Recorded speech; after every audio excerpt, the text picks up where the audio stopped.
What you're looking at is an impossible object. It doesn't make sense. It's a single piece of paper folded in a way that creates this large flap. But if you look closely, the flap is clearly too big to have been cut from either side. The more you stare at it, the less sense it makes.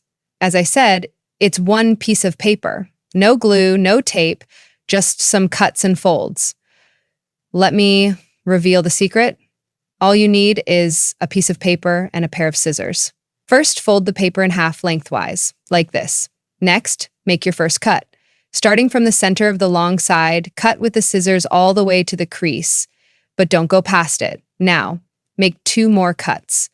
The first cut will be in the middle of this section here, about there.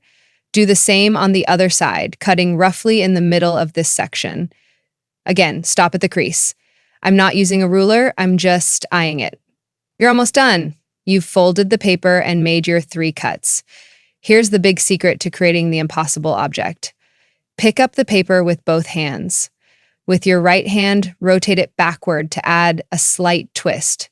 That twist is what makes this seemingly impossible object. No one will figure out how you did it. Have fun, impress your friends, and if you want to learn more cool tricks like this, hit follow.